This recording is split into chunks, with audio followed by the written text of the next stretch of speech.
that our time initially, when the whole thing was opening up, was there were no charts, there were no maps, there was no structure, there was no conditioning. Behind the soaring vocals, thunderous guitars, and legendary live shows that shaped an entire era, Robert Plant is finally lifting the lid on the real story with Jimmy Page.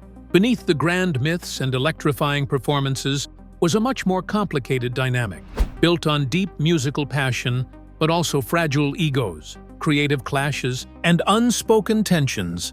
Plant's honest reflections reveal the personal struggles and difficult decisions that rarely reached the spotlight, the disagreements, the quiet rivalries, and the weight of being forever linked to someone with a very different vision. Now, Plant is telling his side, offering a glimpse into a partnership that created magic on stage, but was far more complicated when the lights went out. Musical foundation and influence. Robert Plant often reflects on the rich, working-class musical environment that shaped him long before Led Zeppelin ever took the stage. Buy tickets to see Led Zeppelin's reunion concert saw up to 20 million people crashing the website. Do you think it was 20 million people? Growing up in the Midlands, Plant was immersed in blues, folk, and soul, hearing records by Robert Johnson and Muddy Waters that fueled his fascination with rhythm and raw vocal expression.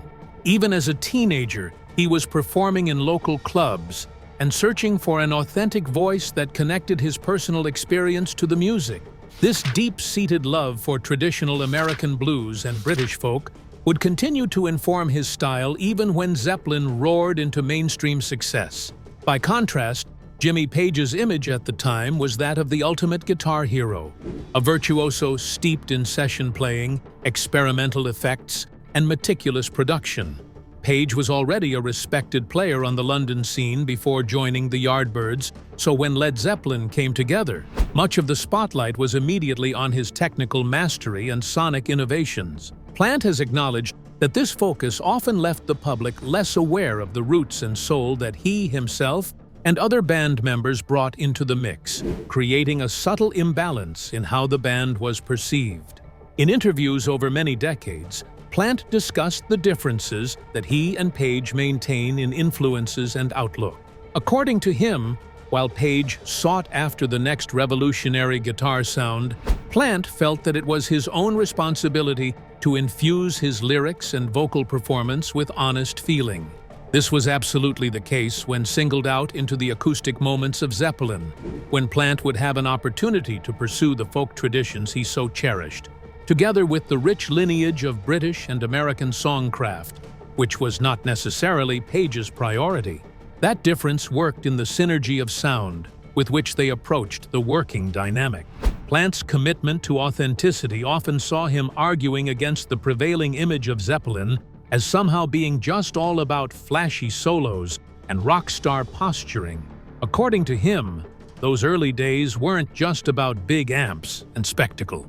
They were about finding voice, telling a story, and honoring that deep musical well from whence they drew their inspiration, even if that part of the story often got overshadowed by Page's celebrated prowess with the guitar. And through it all, Plant insists that understanding this balance is key to appreciating what truly fueled Zeppelin's enduring magic. But as their paths finally crossed, the spark between these two very different worlds would ignite something neither could have ever planned. The formation of Led Zeppelin. The moment Robert Plant met Jimmy Page is often portrayed as destiny, but Plant remembers it as something more grounded. In 1968, Page was searching for a dynamic vocalist to form the new Yardbirds. Plant, then fronting a blues rock band called Hobbs Tweedle, was recommended and invited to audition. His performance of Jefferson Airplane's "Somebody to Love" captivated Page, bringing the search to a decisive end. Plant always emphasizes that this moment was less about flashing riffs and more about raw energy and soul qualities he recalls Page himself immediately recognized. Despite Page's rising status as the technical architect of the band, Plant has suggested that the initial narrative around Zeppelin skewed heavily toward Page's genius.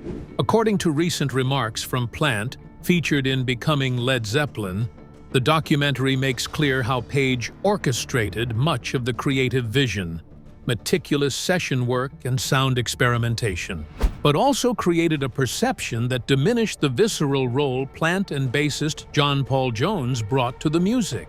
Plant stresses that without his blues-rooted vocal delivery and Jones's rhythmic depth, Zeppelin's early magic would have sounded hollow. As Led Zeppelin grew from the new Yardbirds into the legendary band that we know today, Plant speaks of a growing tension between Page's precisionism and his own rawness. It was Page's insistence right from the start on sonic polish and layering that forged the band's early identity. Yet Plant considers that the soul authenticity and live power of the band was further overshadowed. He bemoans that media and fan talk usually foregrounds Page's innovations in guitar playing, often to the neglect of the human history behind the vocalists and the band's cohesion. Reflecting upon those original rehearsal sessions at Page's cottage in Pangbourne, Plant frankly admits Page's visionary role, but he alludes to an imbalance with it. While Page brought the music with tapes and arrangements and all that tech wizardry, Plant brought the heartbeat of the songs. Maybe ledgers and liner notes give Page a towering presence, but it is all about remembering that Zeppelin's foundation was built by all four members, united by chemistry and not just Page's grand design. Songwriting credits and power struggles. Robert Plant has long stated that disputes over songwriting credits emerged early in Led Zeppelin's career, leaving him with a sense of detachment from his own band's legacy. On the debut album, Plant contributed lyrics and melodies to songs like Good Times, Bad Times, Your Time Is Gonna Come, Communication Breakdown, Babe, I'm Gonna Leave You, and How Many More Times. But due to contractual restrictions, initial credits excluded his name. For a Led Zeppelin reunion tour, Jimmy Page and John Paul Jones had already signed on to the $800 million deal with Richard Branson. In later reissues, these were retroactively adjusted, yet Plant has shared in interviews how it felt to be muted at a crucial juncture, contributing creatively but not legally recognized. Tensions escalated when Jimmy Page assumed near total control of production and songwriting credits. Page's credit dominance became especially apparent on tracks like Dazed and Confused, originally written and performed by Jake Holmes in 1967. Though Zeppelin settled a lawsuit in 2011 and now lists credits as inspired by Jake Holmes, Plant has publicly expressed discomfort at the lack of initial acknowledgement, raising questions about creative ownership within the band. Plant has indicated that while the arrangements were collaborative, Page often centralized songwriting attribution under his own name. The credit centralization problem is the subject of much debate in classic songs like Stairway to Heaven. In the 2016 to 2020 plagiarism trial, Page and Plant defended the song's integrity, but above the courtroom theatrics existed deep-seated frustration as to who stands in the spotlight for its creative voice. Plant rarely joined the legal battles. Still, the larger dialogue encompassed years of injustice in recognition, where Page's austere designation as Zeppelin's creative genius eclipsed the harmonic and lyrical contributions that Plant had woven into their music. This imbalance of power weighed heavily on Plant. Beyond financial paychecks, Plant often describes how a songwriting credit translates to an artist's identity and legacy. Just feeling like an outsider in his own band, he says, changed his relationship with Page and the music they created. What started as a partnership in mutual respect slowly morphed into a creative tug-of-war, which eventually left Plant yearning for artistic independence and fairness outside of Led Zeppelin's massive shadow. Live performances and on-stage ego. Robert Plant often recounts the sheer intensity of Led Zeppelin's live performances, towering walls of sound, unpredictable tempo shifts, and Plant's own feral energy playing into the chaos. He paints a vivid picture of sweat-drenched arenas and audiences ignited by set openers like Whole Lotta Love. Yet behind the stage heroics, Plant says, Page's obsessive drive for sonic perfection cast a long shadow.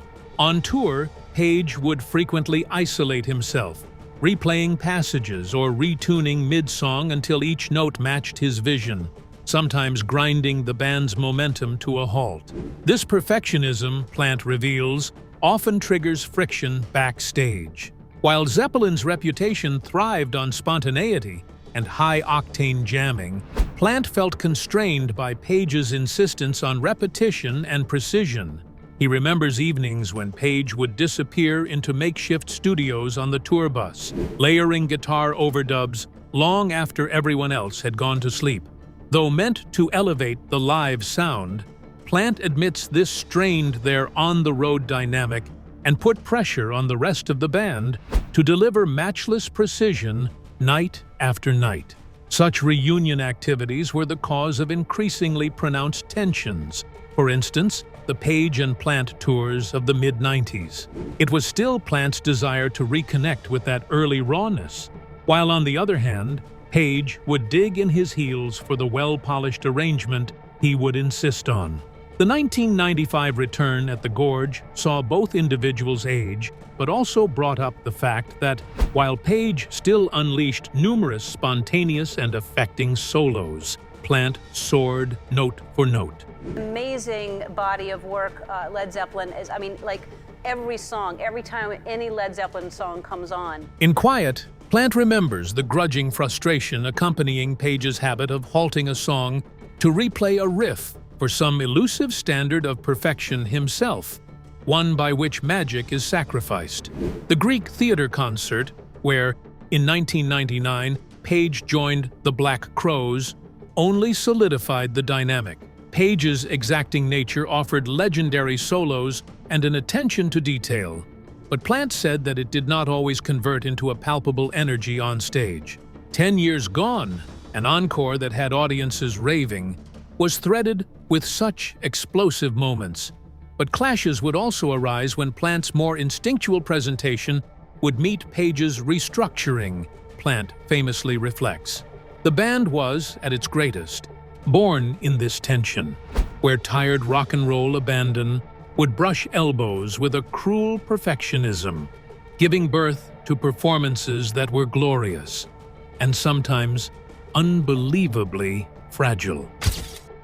Behind the scenes at iconic shows. When Robert Plant reflects on iconic performances like Live at the Greek, he's quick to point out the differences between Page's carefully curated guitar hero image and the more complex reality backstage. While press and fans often saw Page as the architect of spontaneous rock brilliance, Plant knew the truth. Page walked into these shows with an intense, almost introverted precision. Before each night at the Greek Theater in October 1999, Page and the Black Crowes meticulously rehearsed arrangements, layering harmonies and experimenting with sonic textures, far more planning than fans would ever imagine. In newly released footage tied to the 25th anniversary edition, Page describes the moment they finally hit their stride during 10 Years Gone, saying, "It was like I had died and gone to heaven.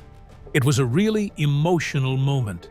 Plant emphasizes that this kind of emotional depth was born from hours of rehearsal and Page's dedication to crafting his guitar orchestrations, benefiting from the Crowes' vocal harmonies, but also contrasting sharply with the hard rock spontaneity Zeppelin had been famous for. It is also stated by Plant how surprised many were at Page's behind-the-scenes transformation.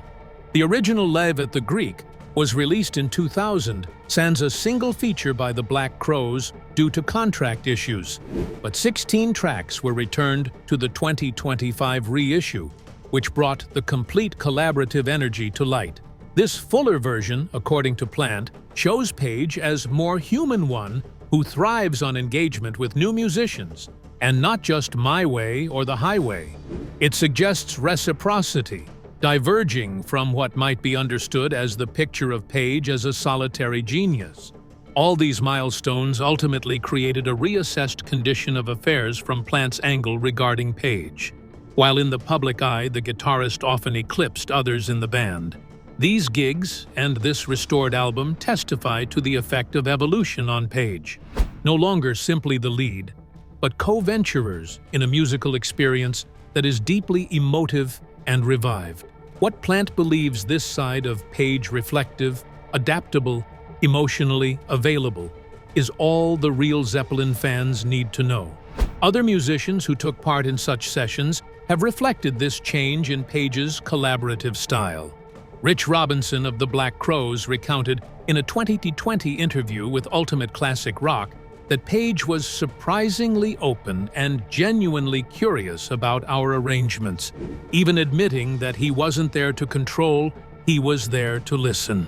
Robinson noted that Page's willingness to give space to his bandmates felt worlds apart from Zeppelin's powerhouse image, suggesting that Page's time with the Crowes marked a new step in his evolution as a player willing to embrace interplay rather than dominance.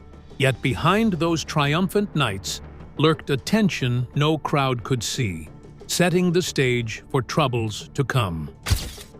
The toll of fame and band dynamics. Led Zeppelin's meteoric rise in the early 1970s brought more than fame. It brought intense scrutiny, expectation, and pressure.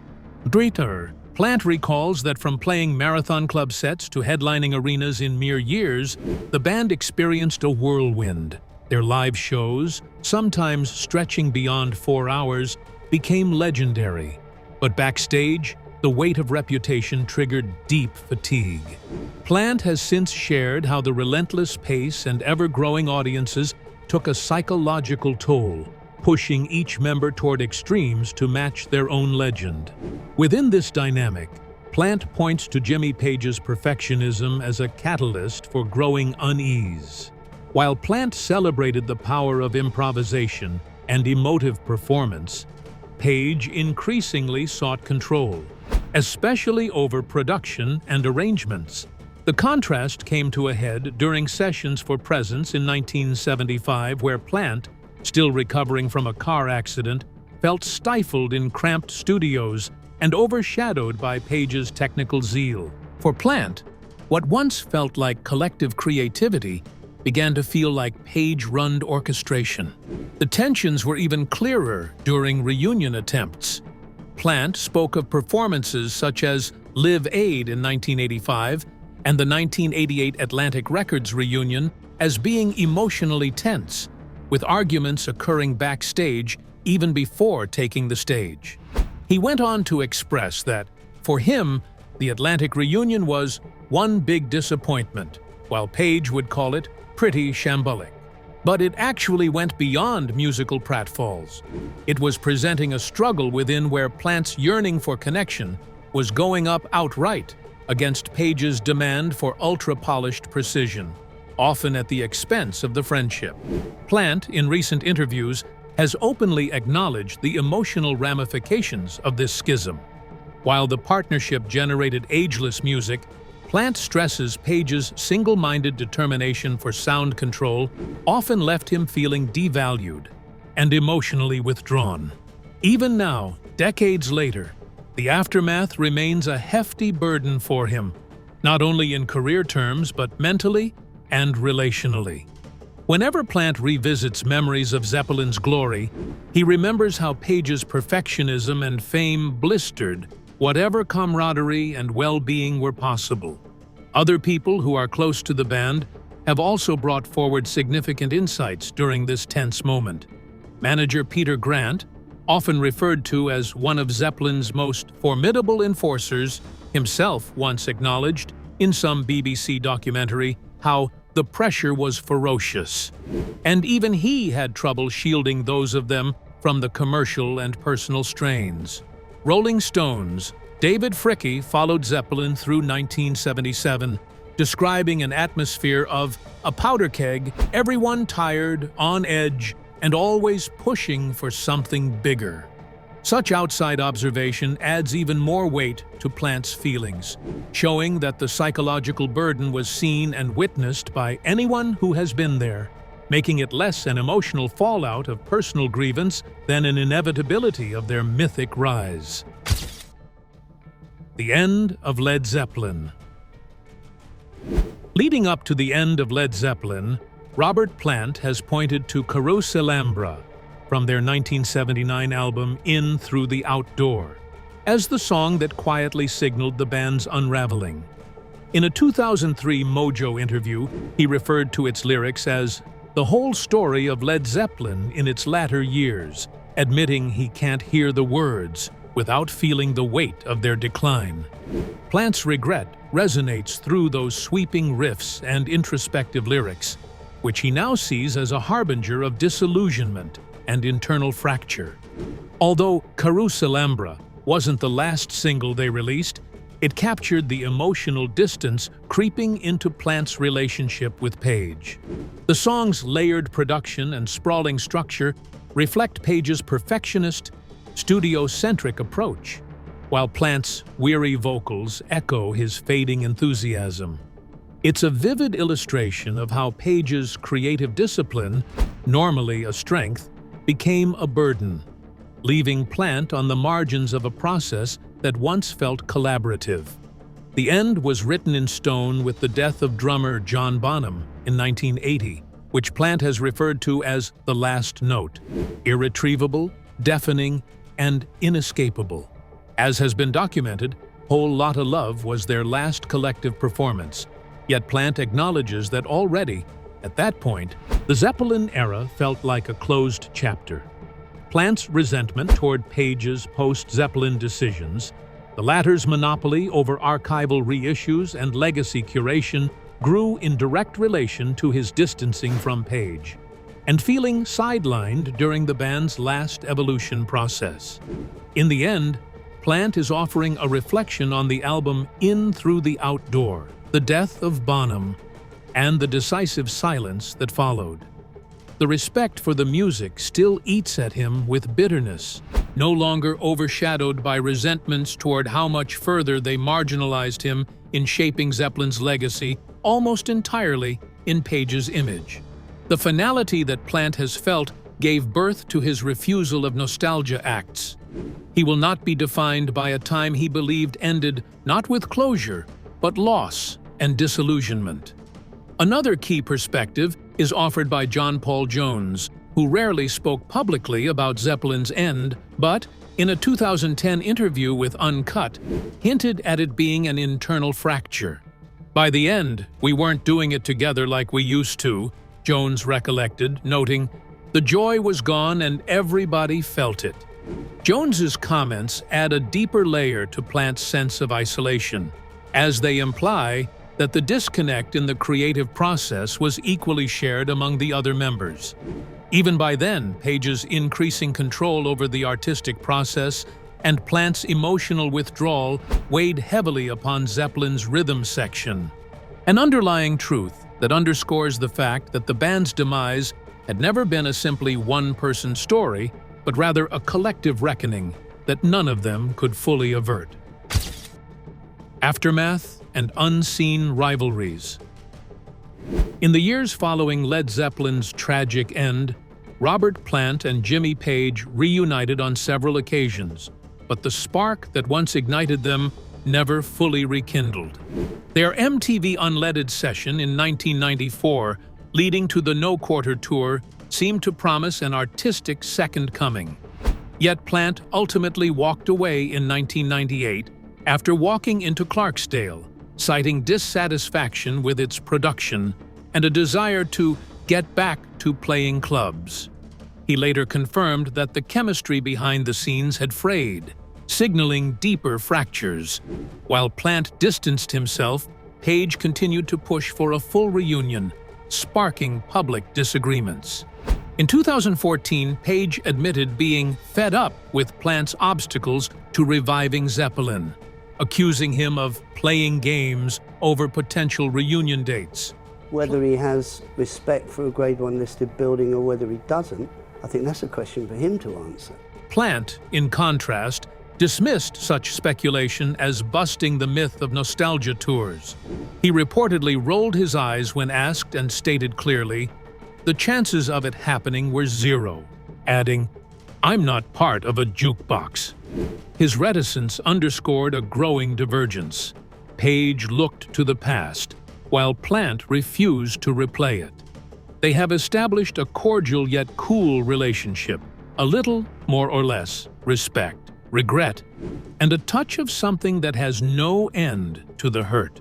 Plant says it is a meant-to-be bond, wherein two people commit to being together again, but admit that he feels even the shadow of Zeppelin and Page curates that legacy. So he is left on the sidelines. I think I must have missed that. But obviously there was a frenetic energy. Even in interviews, Plant dismisses the idea of Zeppelin resurrection, saying legacy alone does not resonate with him. As one commentator put it, Plant seems to dissociate himself from his Zeppelin years, unwilling to be defined by a past fraught with personal cost. Today, in unison, they do not disown that legendary music they created, but the viewpoints differ in interpretation. Page, however, has continued with the oversight of Zeppelin's archival releases, boots into vaults, reissues, and indeed retrospective documentaries like Becoming Led Zeppelin. As for Plant, he seems preoccupied with creating his own footprints by using new projects, such as the collaboration with Alison Krauss, Saving Grace, and Strange Sensation, which mark that some stories are actually better left in the past, and some rivalries, unseen yet real, remain unsolved. One angle that has probably been missed is how the transformation in the rock world has also influenced their personal creative tensions. The music journalist Mick Wall chronicled the rise and fall of Zeppelin in When Giants Walked the Earth, and noted that by the time the 2000s rolled around, the myth of Zeppelin had grown larger than the band itself, which tended to force both men into negotiating not just their common past, but also audiences' impossible expectations. Plant has referred to this relationship in interviews, telling Rolling Stone in 2018, "People want a frozen picture of us at 25, explaining that his reluctance was due, as much as it was, by not wanting to go through the exercise of not wanting to be in conflict. In fact, this external pressure amplified the gap they had personally and made it all the more impossible to traverse." Creative collaborations outside Zeppelin. After Led Zeppelin disbanded in 1980, Plant didn't fade. He pivoted. His early solo career launched with Pictures at 11, 1982, and The Principle of Moments, 1983, both reaching the Billboard Top 10. In 1984, he formed the Honey Drippers with Jimmy Page, Jeff Beck, Nile Rodgers, and others. Their EP Volume 1 yielded major hits like a #3 Billboard cover of Sea of Love, demonstrating Plant's flair for rhythm and blues revival outside Zeppelin's orbit. These projects marked a conscious step away from being defined solely by his former band.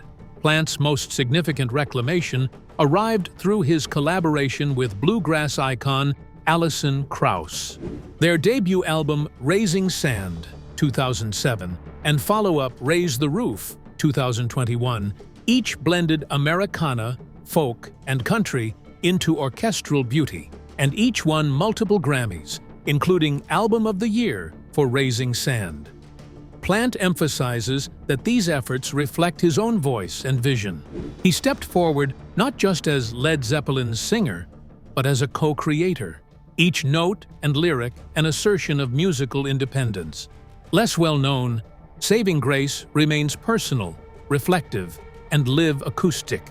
Plant hinted at a new Saving Grace project in March 2025, using its signature bison logo and suggesting that a record recorded in the Cotswolds is yet to be released.